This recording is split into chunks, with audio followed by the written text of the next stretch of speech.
If yes then हम class start करते हैं आज की अपनी। अच्छा, लास्ट लेक्चर था ना जो हमारा, उसमें हमने ना पाइपलाइंस को देखा था कि किस तरह से हम कॉलम ट्रांसफार्मर्स को यूज़ करके मुख्तलिफ स्टेप्स क्रिएट करते हैं और देन उसके बाद पाइपलाइंस बनाते हैं। पाइपलाइंस में उन सारे स्टेप्स को क्या लेंगे हम इकट्ठा कर लेते हैं और इस तरह से हमारे पास जो पाइपलाइन थी बेसिकली वो रीयूजेबल हो जाती थी। यानी कि अगर हमने कोई टास्क दोबारा परफॉर्म करना है तो हमें बार बार कोड लिखने की ज़रूरत नहीं, बल्कि हम उसी पाइपलाइन को डाउनलोड भी कर सकते हैं, नई नोटबुक में इंपोर्ट भी कर सकते हैं और वो यूज़फुल किधर थी स्पेशली प्रोडक्शन लेवल पे। और उसकी मिसाल मैंने ऐसे दी थी कि दराज जैसे हमारे पास एक ऐप है, तो उसमें आपके पास डाटा रेगुलरली आता रहता है। तो अब हमारे पास क्या होगा कि बार बार उसके जो डाटा एनालिस्ट है, डाटा साइंटिस्ट है, मशीन लर्निंग इंजीनियर है, वो बार बार उस डाटा को उन्होंने क्लीन करना है, उसका एक प्री प्रोसेसिंग उसकी करनी है। तो क्या वो बार बार आने वाले डाटा को दोबारा से कोड लिखेंगे, उसको प्री प्रोसेस करेंगे, बल्कि वो एक सिस्टम डिज़ाइन कर लेते हैं, एक सिस्टम बना लेते हैं जिसका कोड का, जिसमें उनके पास जो भी डाटा आता है उस डाटा सेट को इतने लेट से आज 16 तारीख है, 16 जुलाई है, तो हमारे पास 15 जुलाई को उनके पास जो डाटा आया उन्होंने उस डाटा को एक डाटा सेट बना दिया और उसको प्री प्रोसेसिंग की जो उन्होंने पाइपलाइन बनाई हुई है उसमें से पास कर दिया, तो ऑटोमेटिकली डाटा उनका क्या हो जाएगा, क्लीन हो जाएगा। तो अब वो जो हम पाइपलाइंस बनाते हैं रीयूजेबल, उसी को हम नेक्स्ट आगे लेके चलते हैं। और साथ में आपके लिए एक टास्क था, मैं अनफॉर्चुनेटली वो फ़ाइल शेयर नहीं की ग्रुप में, आई थिंक सो। तो अलबत्ता आज वो फ़ाइल भी ग्रुप में शेयर कर दूँगा मैं। जो प्रॉब्लम क्वेश्चन होगी वो भी, और साथ में जो डाटा सेट की जो फ़ाइल होगी जो यूज़ करके आपने उस पे अप्लाई करना है मशीन लर्निंग, क्योंकि आपने ये मैं अप्लाई करेंगे उसमें मशीन लर्निंग टेक्निक्स, देन आपको इस कोर्स के सर्टिफिकेट भी मिलेंगे कि आपने अप्लाइड एमएल का कोर्स कंप्लीट किया है नेक्स्ट क्लास में। लेकिन नेक्स्ट क्लास में आपने अपना कह लें कि अपना प्रोजेक्ट पहले दिखाना है। अच्छा, जो आपके पास प्रोजेक्ट है उसी की डाटा फ़ाइल को मैंने बेसिकली लोड करके उसी को मैंने आगे ना पाइपलाइंस को दोबारा मैंने कहा एक दफ़ा मैं दिखा देता हूँ। और मैं तो सिर्फ ओवरव्यू दे रहा हूँ, आपने सारी जो कुछ आपने चीज़ें सीखी हैं प्रॉपर्ली आपने वो सारी करनी है। मतलब ईडीए भी परफॉर्म करना है, यूनिवेरिएट एनालिसिस, मल्टीवेरिएट एनालिसिस अपने प्रोजेक्ट में आपने सारी चीज़ें, फिर उसके बाद प्री प्रोसेसिंग, फिर बेस्ट फीचर की सिलेक्शन वगैरह सारा कुछ आपने करना है स्टेप बाय स्टेप, जिस तरह हमने स्टेप बाय स्टेप चीज़ों को लेके चले हैं। और उसके बाद मुख्तलिफ मॉडल्स अप्लाई करने हैं, फिर उनमें से चूज़ करना है किस मॉडल ने अच्छा परफॉर्म की है। फिर आपने बताना है कि उस मॉडल ने अच्छा परफॉर्म क्यों किया है, यानी कि अपने मॉडल को आपको इंटरप्रेट करना भी आना चाहिए। अच्छा, यहाँ पे वही सिंपली जैसे आपको याद होगा कि हम कोई भी डाटा सेट लोड करना होता है, अगर वो हमारे ड्राइव पे लेट्स से अगर वो पड़ा है तो हम उसका पाथ उसको प्रोवाइड करते हैं। देन उसके बाद हम पांडास डाटा फ्रेम में उसको रीड कर लेते हैं डॉट रीड सीएसवी के उससे, और उससे हमने फाइल पाथ पास कर दिया जहाँ पे हमारी फाइल एक्चुअली में मौजूद थी। देन उसके बाद हमने डाटा को प्रीव्यू करने के लिए डीएफ डॉट हेड का फंक्शन था हमारे पास, जिसे हम यहाँ पे देख लेंगे, अपने डाटा सेट के हेड को देख सकते हैं। अच्छा, जो डाटा सेट है इसका मैं एज सच कह लें कि बहुत ज़्यादा इसको एक्सप्लेन नहीं कर रहा, इसमें आपको ये क्लोन साइज़ हनी भी बम्बल, क्योंकि आपका टास्क है बेसिकली। मैं आज आपको सिर्फ कह लें कि पाइपलाइंस का वापस गो थ्रू कराऊँगा। मेन मतलब फ़ोकस वो है, तो इसको आपने खुद एक्सप्लोर करना है कि डाटा सेट क्या चीज़ है। वक्ती मैं बता देता हूँ ये सारे आपके पास फीचर्स हैं और यील्ड आपके पास क्या है, आपका टारगेट एंड के वाई वेरिएबल है। यानी इन सब चीज़ों की बेस पे आपने बताना है कि आपके पास कितनी प्रोडक्शन हो रही है, कितनी यील्ड निकल रही थी। तो देन हमने मुख्तलिफ लाइब्रेरीज़ इंपोर्ट कर ली हैं, इन सब से आप ऑलमोस्ट फ़ेमिलियर, उनमें से 2 शायद आपके नहीं हो या लास्ट क्लास जिन बच्चों ने ली थी उनके लिए सिमिलर होंगी, कॉलम ट्रांसफार्मर और पाइपलाइन की ना। देन नेक्स्ट उसके बाद हमारे पास सिमिलरली हमने, क्योंकि रो हैश को हमने ड्रॉप कर दिया, क्योंकि रो हैश में क्या था कि हमारे पास इनकी नंबरिंग आ रही थी ना रो की, कि ये 0 नंबर पे है, 1 नंबर 2 नंबर इस तरह से। तो वो हमारे किसी काम में था, डाटा सेट में से एक फीचर हमने इसको निकाल दिया। इसी तरह एक्स और वाई को अलग सेपरेट करते होते थे हम, यानी कि जो हमारा टारगेट वेरिएबल है उसको हमने एक्स फीचर में से निकाल दी और वाई में स्टोर कर दिया। देन वही टेस्ट एंड स्प्लिट के थ्रू हमने उसको फिट कर लिया। अच्छा, यहाँ पे अब आता है आपके पास ना, जो हम पढ़ रहे थे पाइपलाइंस और ट्रांसफार्मर्स बेसिकली। अच्छा, अब हमारे पास क्या होगा, हमने कहा कि हम क्या करते हैं, न्यूमेरिक फीचर्स का एक वेरिएबल बनाते हैं जिसमें एक्स में से खाली वो कॉलम सेलेक्ट होंगे जो कह लें कि, क्योंकि हमारे पास यहाँ पे सारे है ही न्यूमेरिक फीचर्स, इसलिए हमने कोई कंडीशन नहीं लगाई, बल्कि जितने कॉलम्स हैं उन सबको हमने इसमें अपेंड कर लिया या रख लिया। फिर हमने कहा एक न्यूमेरिक ट्रांसफार्मर के नाम से ट्रांसफार्मर का वेरिएबल बनाया, उसमें ये पाइपलाइन बनाई है और उसका जो फंक्शन है उसके अंदर हमने कहा कि करे क्या। हमने कहा जब तुम्हारे पास क्या हो, अच्छा ये जो हमारे पास पाइपलाइन बनी है ना, अब इसके अंदर हमारे पास क्या होगा, इसके अंदर हमारे पास हमने इम्प्यूटर उसका नाम रखा और इम्प्यूटर टेक्निक कौन सी हम इस्तेमाल करें, सिंपल इम्प्यूटर, यानी कि हम जिधर मिसिंग वैल्यूज़ होंगी उधर हमने कहा कि तुम मीन को यूज़ करते हुए वहाँ जगह जाके मीन इम्प्यूट कर दिया, यानी कि वहाँ पे मीन वैल्यू प्लेस कर दी। दैन उसके बाद हमने डाटा को स्केल करना था, तो हमने स्टैंडर्ड स्केलर के थ्रू इसको स्केल कर दिया। फिर हमने एक और वेरिएबल बनाया प्री प्रोसेसर के नाम से और वहाँ पे हमने कॉलम ट्रांसफार्मर कॉल किया। अच्छा अब ये हमारे पास जो कॉलम ट्रांसफार्मर है बेसिकली इसके ना 3 कह लें कि पैरामीटर्स होते हैं जो हम पास करते हैं, टपल कह लें एक, इसमें से हम पास करते हैं और उस टपल में क्या होता है, सबसे पहले हमारे पास टपल का नाम होता है, जैसे हमने उसका नाम रख दिया एनियम नम। फिर हमने कहा कि तुमने करना क्या है, उसके बाद हम जो हमारे पास ट्रांसफार्मर ऑब्जेक्ट होता है उसका नाम देते हैं। अब हमने ट्रांसफार्मर ऑब्जेक्ट ये बनाया था यहाँ पे न्यूमेरिक ट्रांसफार्मर के नाम से।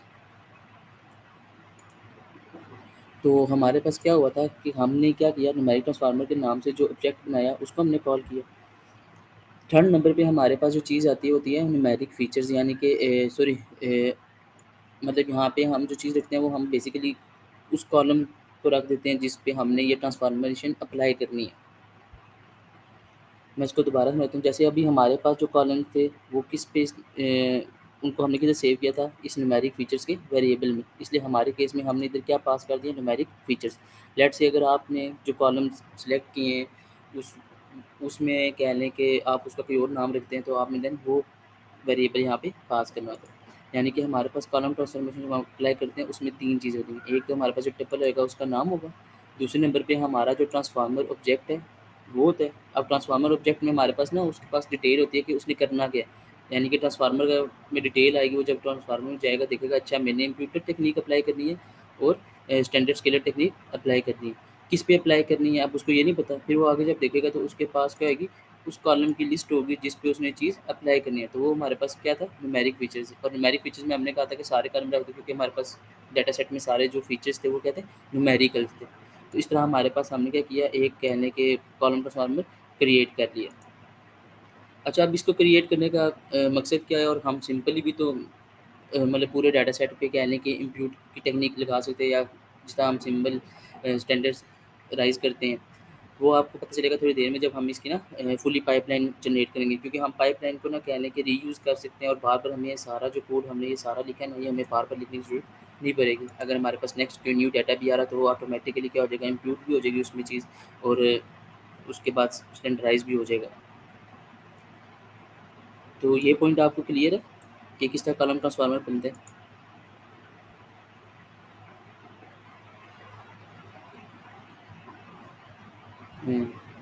ओके, देन नेक्स्ट हमारे पास ना हमने पाइपलाइन, अच्छा अब हमारे पास जो पाइपलाइन थी ना उसका मैंने नाम रख दिया मॉडल पाइपलाइन।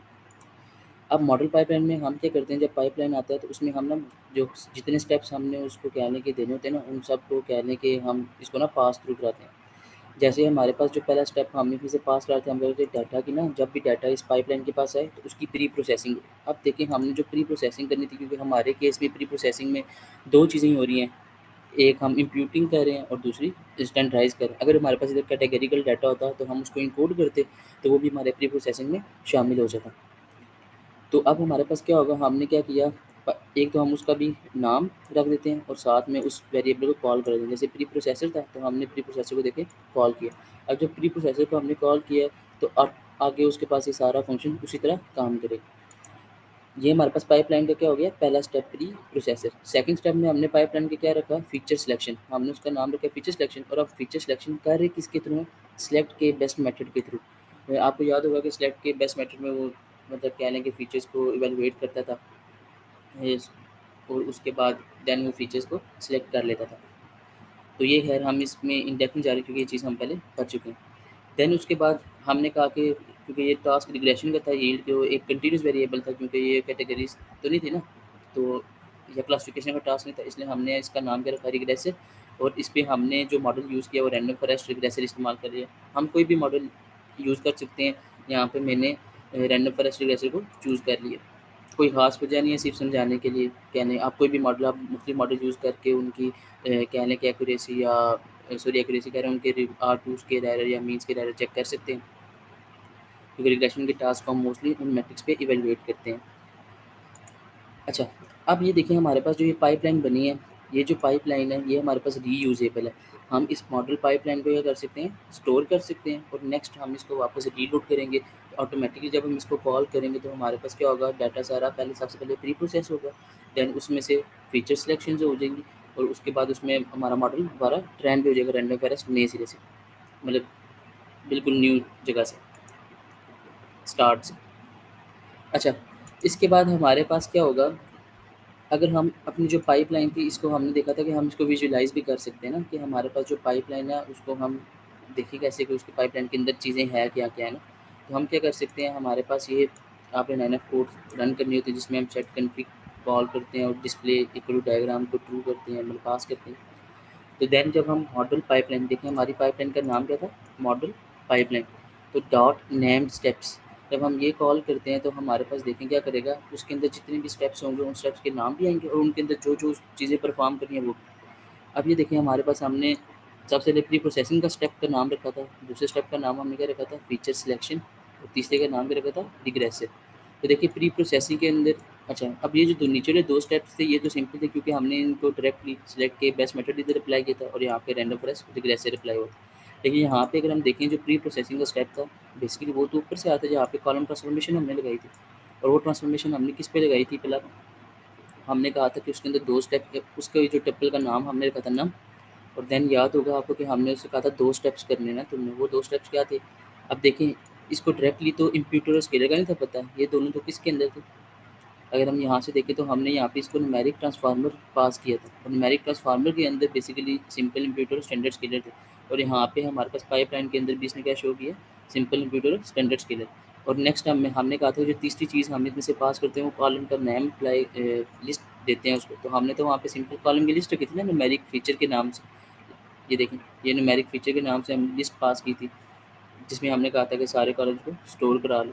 तो यहाँ पे देखिए वो सारे कॉलम्स इसने शो कर दिए कि इन सब कॉलम्स पे मैं क्या करूँगा, सिंपल इंप्यूटिंग भी करूँगा अगर उनमें मिसिंग वैल्यू मौजूद होती है, और उसके बाद स्टैंडर्ड स्केलिंग यानी कि उसको स्केल भी करेगा डाटा। तो इस तरह से देखिए हमारी जो पाइपलाइन एक क्रिएट हो गई है मॉडल की, जो क्या कहते हैं ट्रेंड भी होगी और सारा कुछ।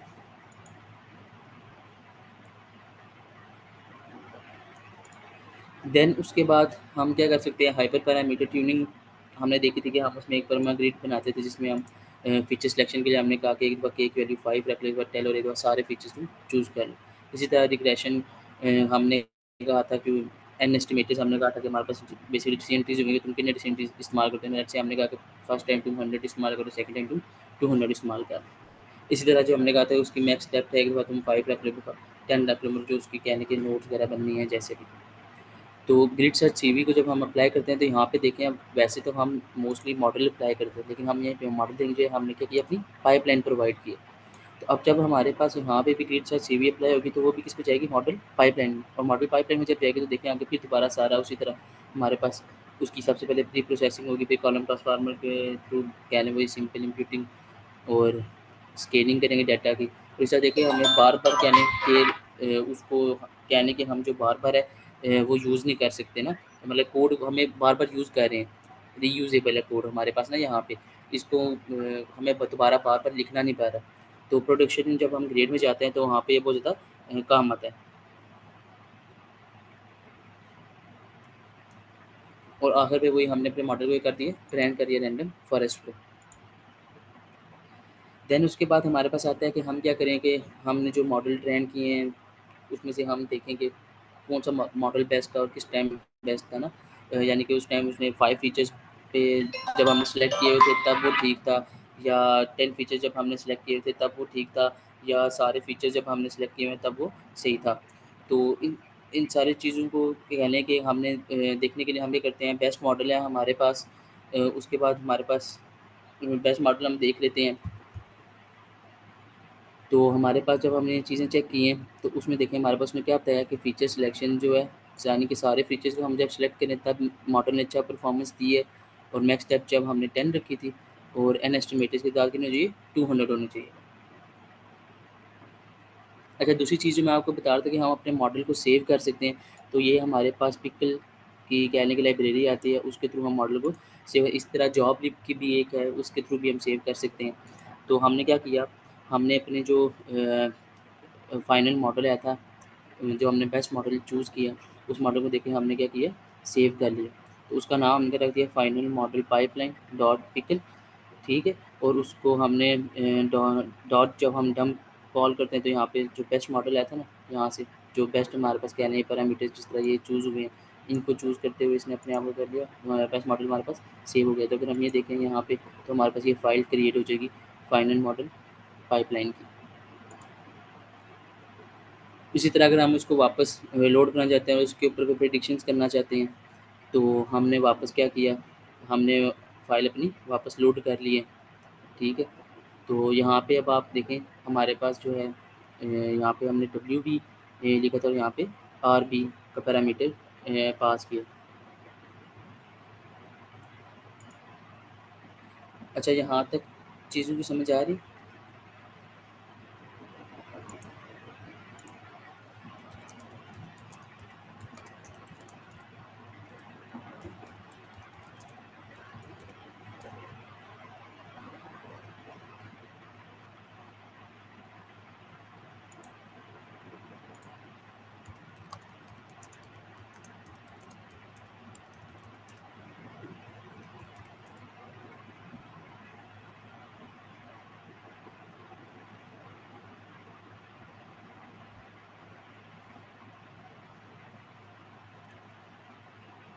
अच्छा, और आपको ये भी याद होगा, जो आर बी है बेसिकली हम रीडिंग के लिए यूज़ कर रहे थे, और डब्ल्यू बी है जो ये राइटिंग के लिए यूज़ कर रहे थे। तो जो हमने राइट किया यानी कि मॉडल हम सेव किया, तो हमने उस टाइम डब्ल्यू पी पास किया, और जब हम रीड कर रहे हैं ऑलरेडी जो हमने मॉडल सेव किया था, तो हमने उधर आर बी यूज़ किया।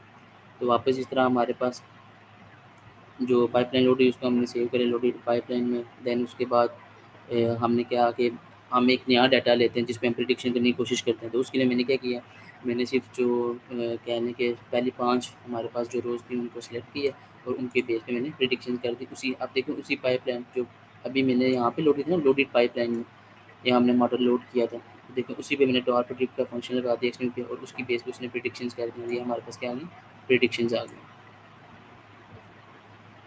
तो इस तरह से हम क्या कर सकते हैं, पाइपलाइंस हमारे इस तरह से काम आ जाती हैं। तो पाइपलाइंस पे आपने कहने के स्पेशली फ़ोकस करना है। इस तरह हमारे पास रीयूजेबल कोड आ जाता है, और जब आप कहने के मार्केट में जाते हैं, इंडस्ट्री में जाते हैं, तो वहाँ पे जो रेपिटेटिव टास्क आपने करने होते हैं बार-बार, वहाँ पे ये पाइपलाइंस अगर अच्छे से बनी हुई है रोबस्ट किस्म की, तो वो आपके लिए हेल्पफुल होती हैं। बाकी अगर हम देखना चाहते थे कि लेट्स से ये आपके प्रोजेक्ट में आगे लेट हेल्पफुल करेगा, बाकी पाइपलाइन का यहाँ तक क्लियर हो गया। ये आपको याद होगा फीचर इंपॉर्टेंस को हम विजुलाइज़ भी कर सकते थे। तो यहाँ पे मैंने देखा कि विजुलाइज़ करके कि फ्रूट सेट तो 85% बता रहा है, बाकी ये तो नॉन के बराबर इम्पोर्टेंस है इनकी, और ये जो बाकी सारे फीचर्स हैं ये तो नेग्लिजिबल है, मतलब बिल्कुल देखें ज़ीरो से ऊपर नहीं है। तो इसका मतलब ये हुआ कि हमारे पास जो डाटा है वो हाईली कोरिलेटेड है। उसके लिए मैंने कोरिलेशन हीट मैप जनरेट कर लिया क्या नहीं। तो यहाँ पे देखें हमारे पास ये कितने कॉलम है जहाँ पे 1 1 लिखा है, इसका मतलब ये क्या हाईली कोरिलेटेड हमारे पास डाटा मौजूद है। तो इससे भी आप कह लें कि आप फ़ेमिलियर हैं कोरिलेशन मैप से भी। तो बाकी आपने फिर ये जो फ़ाइल शेयर की जाएँगी या टास्क शेयर की जाएगी आपने कंप्लीट करना है। और नेक्स्ट क्लास में आपने अपना प्रोजेक्ट पहले कह लें कि नेक्स्ट क्लास से पहले बेशक आप सबमिट कर दें फीडबैक के लिए या रिव्यू के लिए। फ्राइडे को लास्ट क्लास होगी, और उस लास्ट क्लास में जो प्रोजेक्ट कहने सबमिट करेंगे उनको मैम भी कहते हैं सर्टिफिकेट्स भी प्रोवाइड करेंगे। तो बाकी हमारा कहने कि अप्लाइड एमएल का जो जर्नी था वो ये अब यहाँ पे ही ख़त्म हो रहा है। तो एनी क्वेश्चंस या कोई चीज़ पूछनी हो या कोई चीज़ समझ ना आई हो, और बाकी टीचिंग का फीडबैक भी लाजमी दीजिएगा।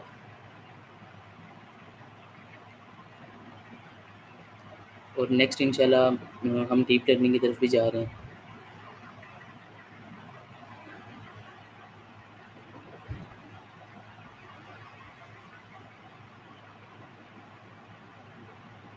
अरे सब कुछ समझ आ गया फिर, मैं ये समझूँ, और कोई मतलब है कि फीडबैक भी नहीं है और रिव्यू नहीं है।